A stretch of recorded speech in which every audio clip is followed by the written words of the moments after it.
Hello students, आज हम बात करेंगे मेमोरेंडम वाउचर के बारे में।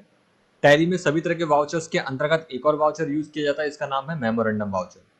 मेमोरेंडम वाउचर जो होता है, इसमें किस तरह की एंट्री की जाती है आज वो जानेंगे। मेमोरेंडम वाउचर में एंट्री कौन सी होती है, मेमोरेंडम वाउचर को टैली प्राइम में कैसे करते हैं, तो चलिए शुरू करते हैं। तो देखिए, यह है मेमोरेंडम वाउचर इन टैली प्राइम। मेमोरेंडम वाउचर क्या है? मेमोरेंडम वाउचर का उपयोग याददाश्त याद रखने के लिए किया जाता है। अर्थात यदि कोई एंट्री हमें कुछ समय के लिए रखनी है तो हम मेमोरेंडम वाउचर में करते हैं और उस एंट्री का प्रभाव अकाउंट या रिपोर्ट पर नहीं पड़ता। इस बात का मतलब क्या है? इस बात का मतलब यह है कि जैसे आपने किसी से पैसा प्राप्त किया तो एंट्री किस में करेंगे आप? रिसीट वाउचर में। और अगर आपने किसी को पैसा दिया तो भुगतान की एंट्री पेमेंट में करेंगे। माल खरीदने पे एंट्री परचेस में और माल बेचने पे एंट्री सेल्स में। उसी तरह से बाकी वाउचर होते हैं। लेकिन यदि कोई एंट्री ऐसी है जो कंफर्म नहीं हुई है, ठीक है, कंफर्म नहीं हुई है मतलब वो हमें पक्का नहीं है कि रिसिप्ट होगा, पेमेंट होगा, परचेज होगा, सेल्स होगा, तो कुछ समय के लिए अगर कुछ एंट्री करनी है तो उसे किस वाउचर में रखा जाता है? मेमोरेंडम वाउचर में। मेमोरेंडम का मतलब आप यहाँ पे याद रख सकते हैं किससे? मेमोरी से। मेमोरी मतलब याददाश्त, ठीक है ना। शॉर्ट में से क्या बोला जाता है? मेमो वाउचर भी बोला जाता है, मेमो। तो मेमोरेंडम वाउचर का उपयोग याद रखने के लिए किया जाता है। कोई एंट्री हमें कुछ समय के लिए रखनी है तो हम उसे मेमोरेंडम में करते हैं। और याद रहे, जब भी आप एंट्री करते हैं तो उसका प्रभाव किसी भी अकाउंट्स में नहीं पड़ता। जैसे मान लो मेमोरेंडम में एंट्री की हमने कि कैश गया 5,000, ठीक है ना, तो कैश में से 5,000 कम नहीं होगा रिपोर्ट्स में से। टैली की रिपोर्ट्स में मान लो 50,000 बैलेंस था तो 50,000 ही शो होगा। 5,000 जाने पर भी 45,000 दिखाई नहीं देगा, ओनली क्या दिखाई देगा? 50,000। फिर ये एंट्री कैसे हो जाएगी? ये एंट्री केवल क्या हो जाएगी? याददाश्त के लिए, यानी कि याद के लिए एंट्री हो जाएगी आपके कैश से 5,000 गए हैं, जिसको आप एक अलग स्पेसिफिक जगह पे जाके देख भी सकते हैं। अगर आपको अभी समझ में नहीं आया तो अभी आगे हम चलते हैं, आपको सब समझ में आ जाएगा। देखिए, यहाँ पे एक एग्जांपल लिया हमने। मेमोरेंडम में बहुत सी एंट्री आती है, जैसे राम एक क्रेडिटर है जिससे आप माल खरीदते हैं, ठीक है। तो राम कौन हो गया? क्रेडिटर जिससे हम माल खरीदते हैं, ये तो हमें क्लियर है। अब आप उसे भुगतान करना चाहते हैं। देखो, हमने कभी राम से माल खरीदा होगा और अब हमें उसे भुगतान करना है, लेकिन भुगतान करने के लिए आप किसी तीसरे व्यक्ति की मदद लेते हैं। अब देखिए, इस बात का मतलब क्या है। जैसे कि ये आपका बिजनेस है, यहाँ पे आप जॉब करते हैं, राम अपना बिजनेस लेके अपनी जगह पे है। अब हम कैश में पेमेंट कर रहे हैं, ठीक है। अब या तो आप जाएंगे पेमेंट करने के लिए कैश में, या फिर आप किसी व्यक्ति को भेजेंगे यहाँ पे पेमेंट करने के लिए। अब नॉर्मल सी बात है, आप तो जाएंगे नहीं तो किसी को भेजेंगे। वो व्यक्ति कौन होगा जिसको भेजेंगे? या तो वो इस कंपनी में काम करने वाला कोई एम्प्लॉय होगा, या फिर ये ऑनर भी हो सकता है, या कोई भी व्यक्ति हो सकता है, उससे फर्क नहीं पड़ता। लेकिन इस बिजनेस से जुड़ा हुआ कोई व्यक्ति होगा। तो प्रैक्टिकली समझा, आप काम कर रहे हैं, आपको राम को पेमेंट करना है। कोई बंदा वहां तक जा रहा था तो आपने उससे बोला ये लो 10,000 रुपए, राम को दे आना। तो जब हमने उसको एंट्री बोला कि राम को जाकर पैसे दे आना, तो हम टैली में क्या एंट्री करेंगे? नॉर्मल सी बात है, पैसा जा रहा है तो पेमेंट वाउचर में एंट्री करेंगे F5। किसको पेमेंट कर रहे हैं? बोले राम को पेमेंट कर रहे हैं, ठीक है ना। तो राम का नाम लिखेंगे और क्या जा रहा है? कैश, और एंट्री सक्सेसफुली सेव कर देंगे। बट इस एंट्री में एक प्रॉब्लम है। क्या? कि हमने पैसे राम को नहीं दिए, हमने पैसे अपनी दुकान पे काम करने वाले सूरज को दिए। सूरज मतलब कोई भी। अब सूरज पैसे दे के आएगा राम को, ठीक। अब मान लो सूरज को अचानक कुछ काम आ गया और रास्ते से कहीं चला गया, या फिर सूरज गया राम को पैसे देने, राम था ही नहीं शॉप पे, या राम की शॉप बंद थी, तो राम को कुल मिला के पेमेंट नहीं हुआ। लेकिन हमने तो एंट्री कर दी ना पेमेंट में, तो ये गलत हो जाएगा। दूसरा, तो हम क्या करें? वेट करते हैं सूरज के वापस आने का, या फिर राम से कंफर्म कर लेंगे तब एंट्री करेंगे। तो हमने पहले सूरज को पेमेंट किया और टैली में कोई भी एंट्री नहीं की। अब हम वेट कर रहे हैं राम के वापस आने का, सूरज के वापस आने का। बट प्रॉब्लम क्या है? सूरज ने पेमेंट तो कर दिया और सूरज वापस भी आ गया, बट हम सूरज से पूछने ही भूल गए और सूरज ही बताना भूल गया, क्योंकि हम अपने बिजनेस में और भी लेन देन करते हैं तो हम उनमें बिजी हो गए और वो एंट्री रह ही गई। यानी कि वो एंट्री रह जाएगी तो आगे चल के आपके हिसाब में गड़बड़ी आएगी 5,000 की। क्यों? क्योंकि आपने 5,000 का भुगतान तो कर दिया बट कोई एंट्री ही नहीं की टैली के अंदर। क्यों? क्योंकि आप वेट कर रहे थे कंफर्मेशन का, राम से कंफर्मेशन करेंगे या फिर सूरज से। तो समझ में आया आपको? पेमेंट तो हमें करना है, लेकिन चूंकि वो कंफर्म नहीं हुआ है तो उसकी एंट्री नहीं कर सकते। अगर एंट्री कर देते हैं और इन केस पेमेंट नहीं होता है तो अभी गलत, और अगर पेमेंट हो गया और हम करना भूल गए तो अभी गलत। तो इस चीज को सॉल्व करता है मेमोरेंडम वाउचर। अब हम पढ़ते हैं डेफिनेशन में। आप उसे भुगतान करना चाहते हैं, लेकिन भुगतान करने के लिए आप किसी तीसरे व्यक्ति की मदद लेते हैं। जैसे हमने माना सूरज, आपके साथ काम करने वाले, यहाँ पे मनोज नाम दिया गया है, मनोज को आपने बोला कि ये पैसे जाकर राम को दे दो। अब आप पैसे मनोज को दे रहे हैं और मनोज जाकर राम को भुगतान करेगा। यहां तक तो सब ठीक है, लेकिन दिक्कत इस बात की है कि हम एंट्री कब करेंगे? जब मनोज पैसे देंगे तब, या फिर मनोज राम को भुगतान कर देगा तब। यानी कि हमने अपने बिजनेस में जब मनोज को पेमेंट दिया तब एंट्री करेंगे, या मनोज जब राम को पेमेंट कर देगा तब एंट्री करेंगे। तो देखो अगर हमने अभी एंट्री की मनोज को पेमेंट देने की, तो वो मनोज के खाते में जुड़ जाएगी, मनोज की सैलरी या मनोज के जो भी पेमेंट होंगे उसमें जुड़ जाएगी, जो कि गलत है, क्योंकि मनोज को पैसे थोड़ी ना मिल रहा है, मनोज को बस जरिया है राम तक पैसे पहुंचाने का। तो मनोज के नाम पे तो कोई एंट्री नहीं कर सकते हम पेमेंट में, गलत हो जाएगा। राम के नाम पे अगर हम कर देंगे और पेमेंट नहीं मिला तो भी गलत है। अब यदि हम भुगतान की एंट्री पहले कर देते हैं या किसी भी कारण मनोज राम को भुगतान नहीं दे पाया, तो उसने पैसे अपने पास रख लिए तो दिक्कत होगी।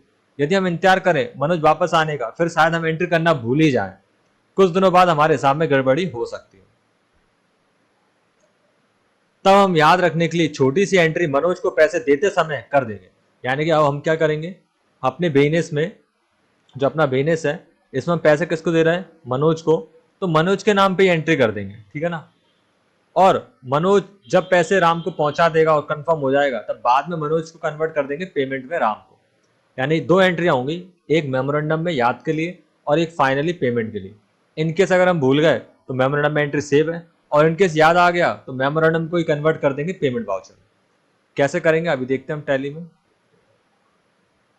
सबसे पहले हम एंट्री मान लेंगे, राम को हम भुगतान करना चाहते हैं, यह राशि हम हमारे यहाँ काम करने वाले मनोज के द्वारा कर रहे हैं। मनोज के नाम पर एंट्री कर देंगे। याद रहे जब मनोज नाम पर हम एंट्री करेंगे तो मनोज के खाते में अमाउंट नहीं जुड़ेगा, याद रहे, ऐसा नहीं कि मनोज के खाते में पैसे जुड़ जाएंगे, और ना ही कैश कम होगा, क्योंकि मेमोरेंडम का प्रभाव खातों पर नहीं पड़ता है।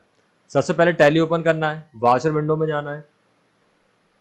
वाउचर विंडो में जाने के बाद देखिए यहाँ पे वाउचर विंडो में आना है, मेमोरेंडम वाउचर सिलेक्ट करना है। ये किससे आएगा, F10 से, और देखिए यहाँ पे चूज करेंगे मेमोरेंडम। जैसे F9 F8 लेते हैं ऐसे F10 से मेमोरेंडम। अब यहाँ पे हम क्या करेंगे, मेमोरेंडम वाउचर जैसे ही ओपन हो जाएगा यहाँ पे टाइप करेंगे, देखिए मेमोरेंडम किसको पैसे दे रहा है, मनोज को। दे तो हम वैसे राम को रहे हैं, लेकिन अभी राम तक पहुंचा नहीं है, तो अभी याद के लिए एंट्री कर रहे हैं कि मनोज को 5,000 रुपये दिए, कैश गया 5,000। और याद के लिए हम चाहें तो नरेशन में लिख सकते हैं, यहाँ पे नरेशन में लिख सकते हैं किसके लिए पेमेंट कर रहे हैं, राम के लिए। यहाँ लिख सकते हैं फॉर राम, ताकि हमें याद रहे नरेशन में लिखना हो तो। अब क्या होगा, एंट्री सेव कर लेंगे। अब देखिए यहाँ पे केस समझते हैं। अब यदि मनोज आकर यह बता देता है कि उसने राम को भुगतान कर दिया है, तब आप मेमोरेंडम वाउचर को पेमेंट वाउचर में कन्वर्ट कर देंगे, ठीक है। और मान लो अगर उसने नहीं बताया और 1 महीने बाद हिसाब में गड़बड़ी आई, तब भी हमें इसी जगह पे जाना है। कहाँ पर जाना है, डिस्प्ले मोर रिपोर्ट्स में, एक्सपेंशन रिपोर्ट्स में। एक्सपेंशन रिपोर्ट्स में जब जाएंगे हम, देखिए यहाँ पे डायग्राम में समझते हैं।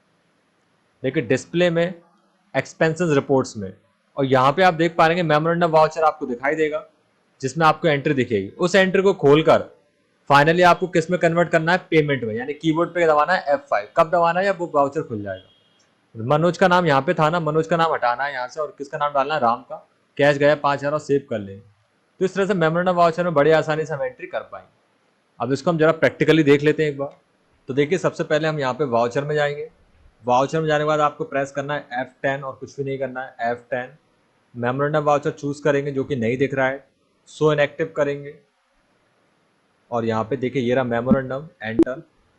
अब जैसा हमने माना था कि हम किसी को पेमेंट करते हैं, किसको पेमेंट करते हैं, मैंने माना है मैं रूपेश को पैसे दे रहा हूँ।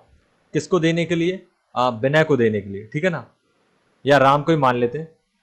हमने उधर मनोज माना था, इधर मैं रूपेश मान रहा हूँ। रूपेश का खाता ऑलरेडी इसमें होगा, तो अंडर किसके जाएगा ये नहीं पूछेंगे आप, क्यों, क्योंकि कंपनी में ऑलरेडी लेजर बना होगा। अब ये क्रेडिटर भी हो सकता है, डेटर भी हो सकता है, इनडायरेक्ट एक्सपेंसेस भी हो सकता है, कैपिटल भी हो सकता है, कोई भी खाता होगा, फर्क नहीं पड़ता। बस ये पर्सन वो है जिसके जरिए पैसा पहुंच रहा है, किसके पास, राम के पास। क्योंकि हम राम को डायरेक्ट नहीं दे पा रहे, तो रूपेश से बोलते जाओ राम को जाके पेमेंट दे आओ। पेमेंट कितना है, मान लो 10,000, और देखिए कैश, और सेव कर देंगे। जैसे मैंने बोला इस एंट्री का प्रभाव खाते पे नहीं पड़ेगा। तो डिस्प्ले पे आप जाइए, अकाउंट बुक्स पे जाइए, और यहाँ पे सर्च कीजिए लेजर, और टाइप किया मैंने रूपेश। तो देखिए रूपेश के खाते में 10,000 आने की कोई भी एंट्री नहीं है, और न कैश जाने की 10,000 की एंट्री। अब मेमोरेंडम में एंट्री तो हो गई, अब आपका हिसाब गड़बड़ आता है 1 महीने बाद, या फिर रूपेश आके कंफर्म कर देता है कि ठीक है पैसा मैंने कर दिया। तो आप डिस्प्ले में जाएंगे, एक्सपेंशन रिपोर्ट्स में जाएंगे, मेमोरेंडम, और यहाँ पे आपको एंट्री दिखाई देगी, देखिए ये रही। अब यहाँ पे आप दबाएंगे F5, पेमेंट। किसको पेमेंट करना है, राम को। राम चूज करेंगे 10,000, और इस एंट्री को सेव कर देंगे, ये हो गया। केवल कुछ समय के लिए हमने एंट्री की थी, अगर ये एंट्री हम भूल जाते 1 महीने बाद भी चेक करते तो अभी सेम दिखाई देता। ठीक है, अब इसी को हम दूसरा एग्जाम्पल समझते हैं। मान लीजिए आपके ऑफिस में आप हैं, ऑफिस में अगर आप हैं और आपको मान लो नाश्ता पाने के लिए पैसे खर्च करना है, ठीक है ना। अब नाश्ता पानी कितने का आएगा, वो आएगा 500 रुपये का, 800 रुपये का। आप सभी स्टाफ के लिए कुछ मंगाना चाहते हैं। अब आप किसी एक बंदे को पैसे देंगे लाने के लिए नाश्ता, अब एग्जैक्टली आपको नहीं पता कितने का आएगा, तो आप राउंड फिगर में 1,000 रुपये उसको दे देंगे। बट एक्चुअल में पैसा जा तो 1,000 रहा है, लेकिन 1,000 का सामान नहीं आएगा, हो सकता है 700 का, हो सकता है 800 का या 500 का। तो बाकी खुले पैसे आपको वापस मिल जाएंगे। लेकिन आप टैली में पेमेंट में एंट्री नहीं कर सकते आप फूड एक्सपेंसेस की। वैसे आप एंट्री करते तो किस तरह से करते हैं, यहाँ पे क्रिएट करते फूड